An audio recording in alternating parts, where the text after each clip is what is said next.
السلام عليكم ورحمة الله وبركاته. ازيكم حلوين؟ عاملين ايه؟ وحشتوني كتير. النهاردة مع بعضينا شنطة جديدة هتعجبكم جدا بكل الأفكار اللي فيها حكاية. عيشوا معايا في التفاصيل وتعالوا نشوف هنعمل فيها ايه. احنا هنحتاج كيلو من الخيط الكردون الفاضي، ويد بتاعتي ديت خرزان حجم الوسط، وكمان جنشات وبطانة. وتعالوا نشوف هنبدأ شنطتنا ازاي. انا جبت 4 فتلات، طول الفتلة متر. تمام. وببدأ اعمل عقدة مربعة زي ما احنا متعودين عليها، وهقص الفتلات بتاعتي اللي انا هعمل بيها جسم الشنطة، طولها 3 متر. دي اول فتلة، وهبدأ اعمل عقدة مربعة اقفل على الفتلة الاولى. الجزء ده انا عملته، لو انتوا حابين في نفس الصورة اللي انا بعتها دي بداية الشنطة، لو انتوا حابين البداية ديت. لو مش حابين البداية ديت، فتلة واحدة وبثبت عليها الخيط بفتلات بعقدة البداية زي ما احنا متعودين على بداية اي شنطة عندنا. يعني ديت حركة جديدة ممكن تعجبكم، وشكلها بيبقى لذيذ جدا في الشنطة لو انتوا حابين الطريقة دي. هحتاج كام فتلة؟ هحتاج 45 فتلة طولها 3 متر. الشنطة بتاعتي استخدمت أطوال مختلفة، يعني في الجنب مثلا كان أطول من المنتصف شوية، بس أنا هوحدها لكم علشان لو أي حد مبتدئ ما يأثرش معاه الخيط بأي شكل من الأشكال. فخلينا هنقص 45 فتلة، طول الفتلة على 3 متر. وزي ما انتوا شايفين كده بعمل عقدة مربعة، وهنا زي ما انتوا شايفين كده ثبت الفتلات بتاعتي كلها 45 فتلة. تمام. هنحتاج 12 فتلة في المنتصف بالظبط. طبعا المنتصف هيبدأ يعني مش يبدأ ب12 فتلة. تمام. وهو دوت اللي هيحدد المنتصف. 12 فتلة هعمل بيهم 3 عقد مربعة. دي اول عقدة مربعة معايا.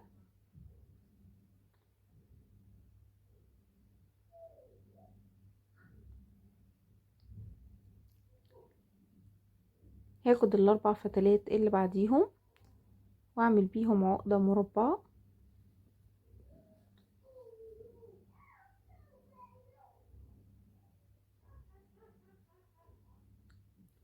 وبعد كده ال4 فتلات اللي بعديهم وهعمل برضو عقدة مربعة. هنا كده عملت اول صف عبارة عن 3 عقد مربعة. كده اول صف عندي عملت 3 عقد مربعة. هنزل بعد كده الصف اللي بعده، هسيب الفتلتين الاولى على اليمين او على الشمال، واخد الفتلتين اللي بعدهم مع الفتلتين اللي قبلهم من العقدة المربعة واعمل برضو عقدة مربعة. يبقى هنعمل كده في الصف الاولاني 3 عقد مربعة. هنزل بعقدتين مربعين في الصف التاني. تمام كده هنعمل عقد مربعة تنازلية.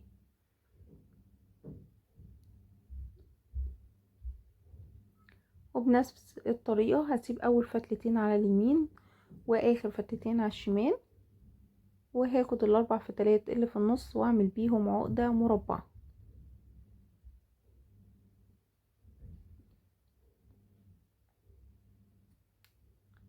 كده عملت مثلث اهوت مقلوب. تمام. بعد كده هجيب الفتلة اللي على اليمين بالترتيب، يعني خليكم معايا واحدة واحدة كده، وهعمل عليها صف من العقد المزدوجة. ادي اول فتلة واول عقدة مزدوجة. ادي تاني فتلة، تالت فتلة، رابع فتلة، خامس فتلة، سادس فتلة. تمام كده. متنسوش ان احنا كنا عاملين 12 فتلة، يبقى هناخد 6 على اليمين و6 على الشمال. نفس الطريقة اللي انا عملتها على اليمين هعملها على الشمال. 6 برضو عقد مزدوجة ب6 فتلات زي ما انتوا شايفين كده. هكملها ونرجع للخطوة اللي بعدها.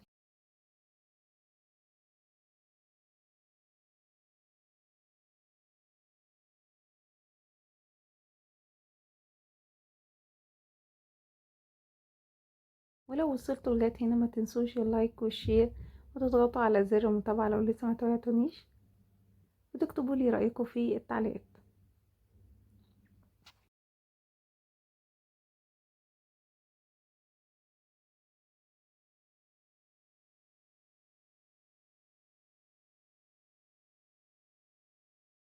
الصف بتاعي كامل.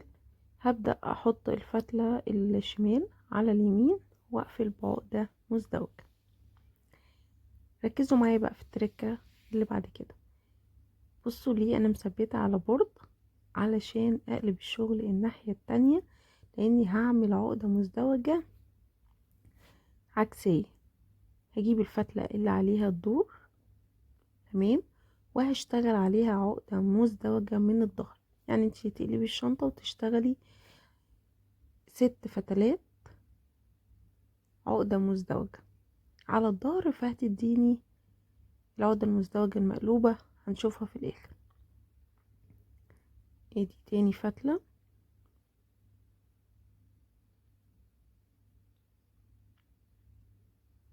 تالت عقدة مزدوجة. المهم ان العقدة ديت موجودة فين يا جماعة؟ على الظهر. انا قلبة الشغل الناحية التانية اهو.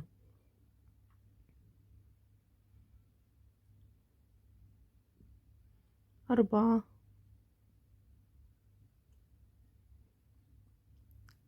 5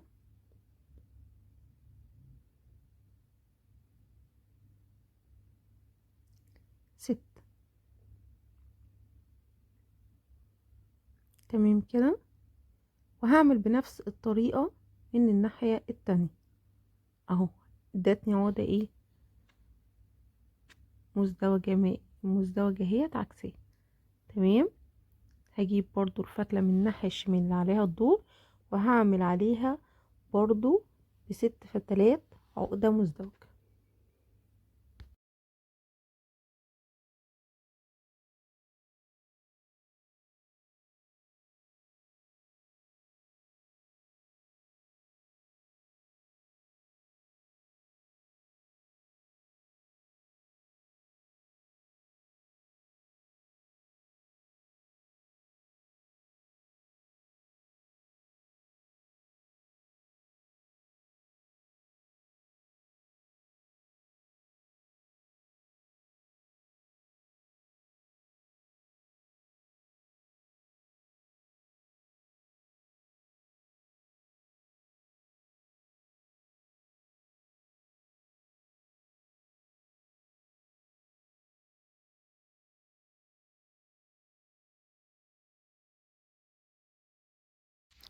كده عملت الصف اهوت عقد ملتوية عكسية.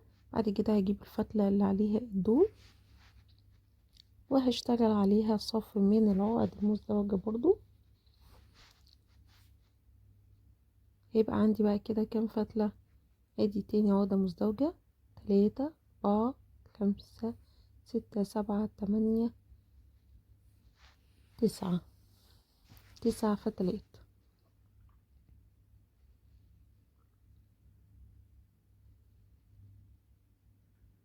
8 فتلات.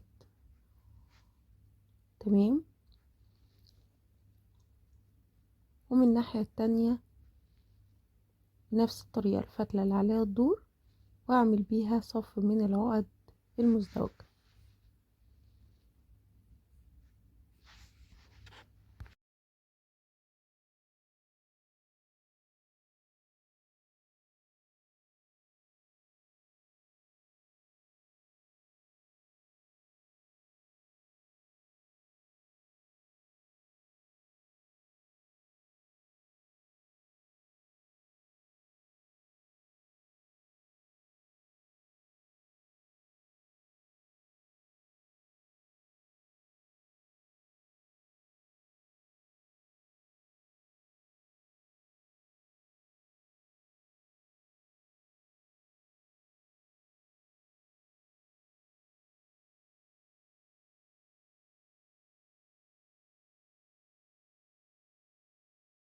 بعد كده هجيب اربع فتلات زي ما انتم شايفين كده، وهعمل بيهم عقدة مربعة.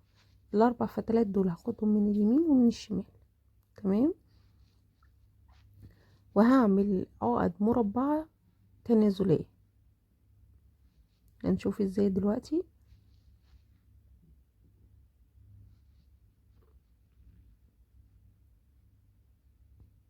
دي اول عقدة مربعة اهو. هسيب الفتلتين اللي على الشمال واخد الفتلتين اللي على اليمين مع الفتلتين اللي قبلهم اهم، واعمل بيهم عقدة مربعة.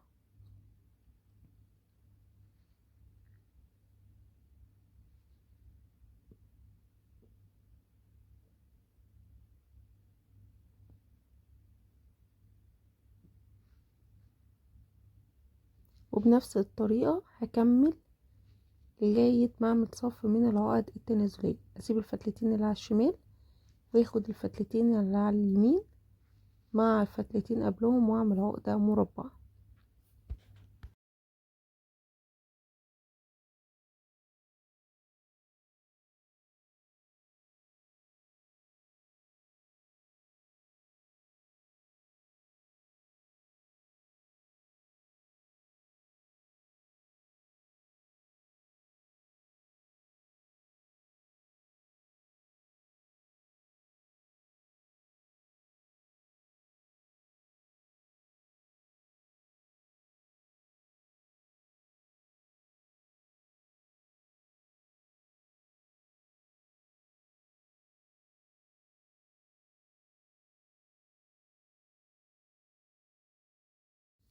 كده هعمل كام عقدة مربعة؟ 5 عقد مربعة شمال و5 عقد مربعة يمين، واقفل في النص بعقدة مربعة بينهم، بين الصفين يعني او الاتجاهين.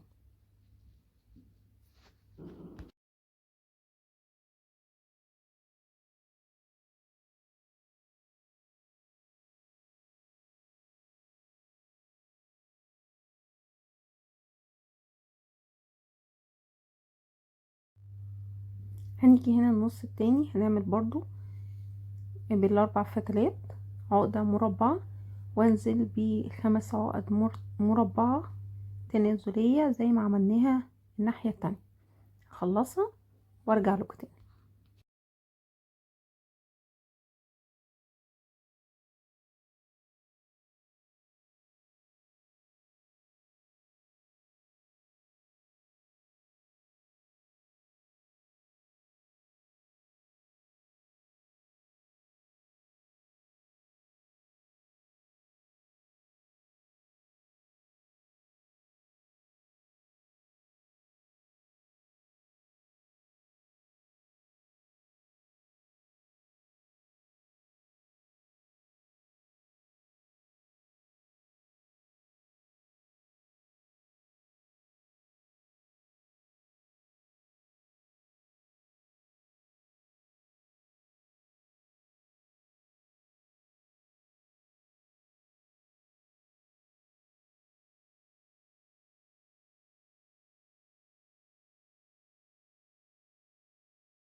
بصوا هنا بقى اهم تركة معانا يا جماعة. انا هنا عملت 5 عقد مربعة يمين و5 عقد مربعة شمال.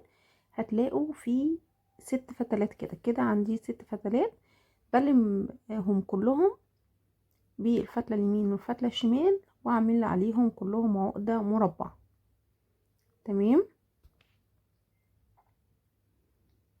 خلصنا كده. هنجيب الصف الفتلة اللي بعديها وهعمل بكل الفتلات اللي نازلة عندي صف من العقد المزدوجة. ادي تالت فتلة،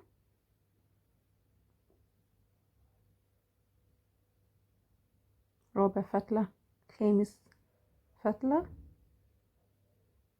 سادس فتلة، واللي بنعمله في الناحية اليمين بنعمله في الناحية الشمال زيه بالظبط.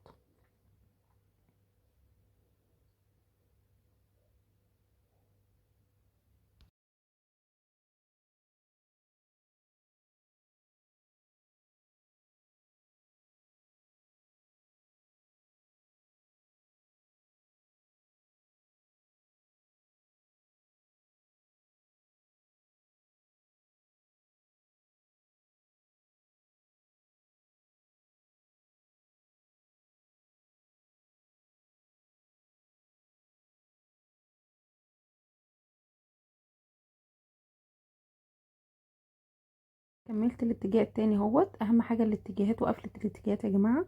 لو الفتلة الشمال هي اللي تحت يبقى الفتلة الشمال على طول هي اللي تحت، او هي اللي فوق يبقى هي على طول هي اللي فوق. فلازم نحدد اتجاهنا صح. بعد كده هجيب الفتلة برضو اللي فوق اللي عليها الضوء وابدأ اعمل عليها برضو صف من العقد المزدوجة.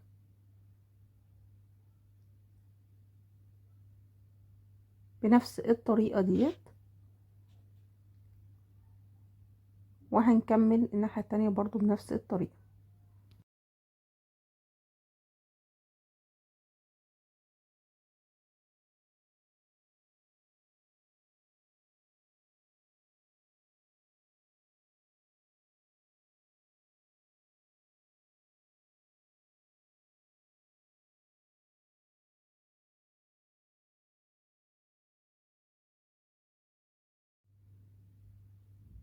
صف بعد كده اللي عليه الدور هنقلب الشنطة الناحية التانية ونجيب الفتلة اللي عليها الدور واعمل صف من العقد المزدوجة على الظهر، فهيديني عقدة مزدوجة ايه عكسية. تمام كده. يبقى نخلي بالنا من الصفوف اللي انا بقلب فيها الشنطة او الشغل بتاعي الظهر، واعمل صف من العقد المزدوجة عادي، بس هيديني في الوش عقد مزدوجة عكسية، هيديني الشكل اللي احنا شايفينه.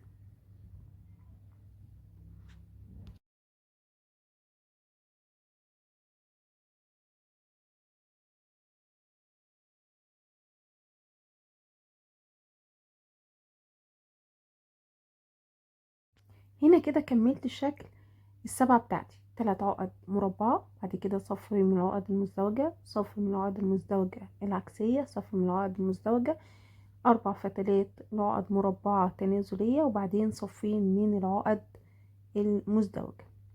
هنعمل الجنب بقى. طبعا السبعة ديت لازم نعملها الناحية التانية الأول، يعني قبل ما نشتغل أي حاجة السبعة ديت لازم نعملها في الاتجاه المقابل. بنسيب كام فتلة في للجنبين؟ 14 فتلة. يبقى اسيب 14 فتلة يمين و14 فتلة شمال، واعمل الشكل بتاعي الناحية التانية نفس السبعة اللي انا عملتها قدام. تمام، دول عندي 14 فتلة اهوت. هنسيب اول فتلة على اليمين واول فتلة على الشمال، وبعد كده هعمل برضو 3 عقد مزدوجة. اهي اول فتلة على اليمين اهيت من ال 14 فتلة، واخر فتلة من على الشمال. كده بقى عندي 12 فتلة فين في النص. هنعمل 3 عقد مربعة، برضو هنعمل مثلث من العقد المربعة تنازلي، 4 3 2 1. تمام كده. شنطة سهلة جدا، بس هي عايزة تركيز في الخطوات بتاعتها.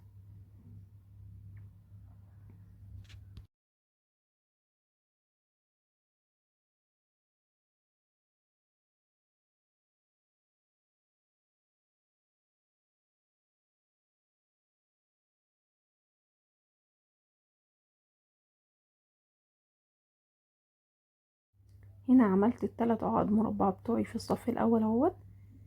ده كده يعتبر جنب الشنطة يا جماعة. لو وصلتوا لغاية هنا ما تنسوش اللايك والشير، تضغطوا على زر المتابعة لو لسه ما تابعتونيش، وتقولوا لي رأيكم في التعليقات. بعد كده هسيب اول فتلتين على اليمين، واخد الفتلتين اللي بعد كده مع فتلتين من العقدة اللي بعديها بنفس الطريقة اللي احنا عملناها قبل كده. بصوا بقى، احنا عندنا 14 فتلة. الفتلة اللي على الشمال احنا سيبناها، هناخدها ونشتغل بكل الفتلات اللي عندي نازلة ديت عقد مزدوجة عليها.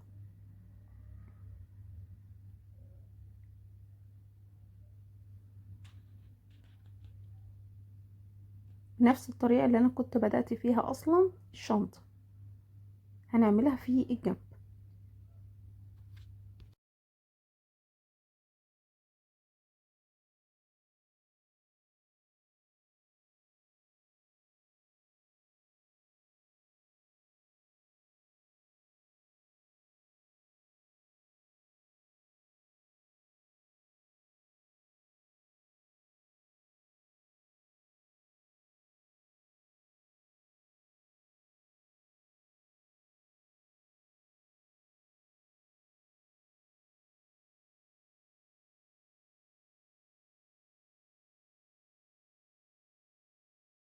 هنا بقى هجيب، شايفين اول عقدة مزدوجة في الصف الاخراني من ال7 بتاعتي ده، هجيب الطرف بتاعه وابدأ اشتغل عليه بالفتلات اللي نازلة من الجنب كلها عقدة مزدوجة. يبقى هنا بقى ايه الفتلة دي جت منين؟ اخر ال7 بتاعتي في الشكل اللي قدام. تمام، الطرف بتاعه هاخده واشتغل عليه صف من العقد المزدوجة بالفتلات اللي في الجنب.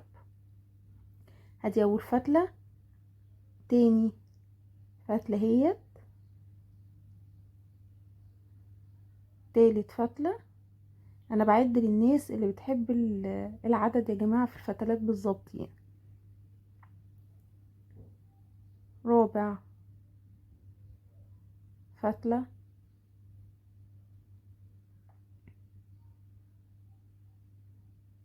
كده الخامسة،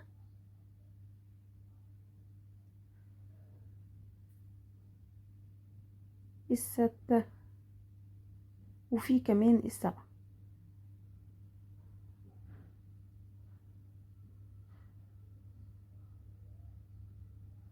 وادي السبعة. تمام، بنفس الطريقة الناحية التانية هجيب اول فتلة من عقدة مزدوجة من الجنب الشمال، فتلة بتاعتها، واشتغل بيها عليها عقد مزدوجة. طبعا التركة المهمة جدا ان انا لازم اقرب العقد المزدوجة وازق الخيط جنب بعضه علشان التخلخل اللي بيبقى حاصل بين العقد بتاع المكرمية.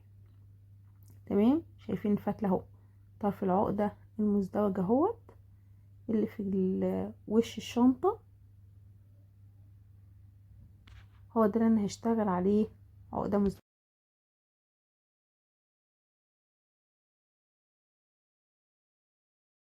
انا مش عايزة اطول عليكم الفيديو، والشنطة فيها تفاصيل كتير لسه، فممكن نقسم الشنطة على جزئين 2.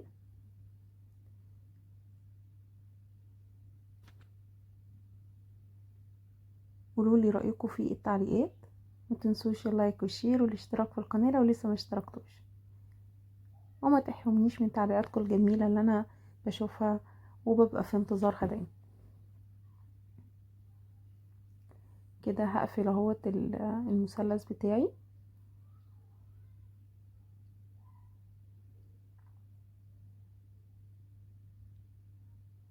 تمام، بعد كده الخطوة اللي بعد كده هيبقى قدام، هنرجع للشنطة من قدام. هنعمل ايه بقى؟ صف من العقد المزدوجة العكسية، هقلب الشنطة على الظهر. تمام، انا راجعه للمثلث الاساسي بتاع الكبير وش الشنطة. تمام، هجيب اول فتلة عملت عليها عقدة اخر فتلة هي اول فتلة من فوق عقد مزدوجة من الجنب، هي دي اللي هشتغل عليها صف من العقد المزدوجة وانا قلب الشغل، فيديني صف من العقد المزدوجة الايه العكسية، علشان اكمل المثلث الاساسي بتاعي بتاع وجه بتاع وش الشنطة. لو يا جماعة في اي حاجة مش واضحة في الفيديو اكتبولي في التعليقات وانا اشرحها لكم في الجزء التاني من الشنطة ان شاء الله.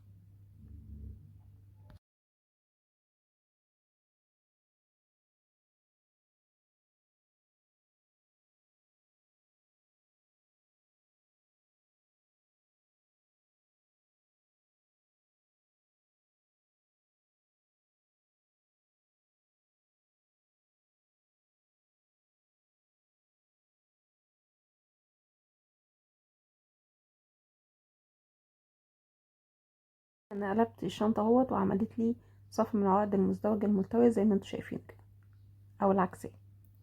تمام، هجيب فتلة من الجنب كده، تاني عقدة مزدوجة من الجنب، وبعمل عليها صف من العقد المزدوجة. الشنطة ديت ما ينفعش ان انا اشتغل وش او جنب بس، لا هي علشان لفة والعقد بتاعتها لفة مع بعضيها.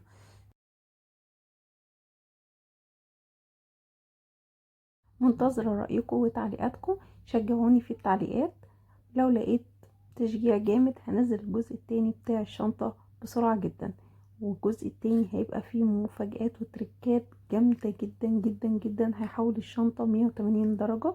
انتظروه، وما تنسوش اللايك والشير والاشتراك في القناة. والسلام.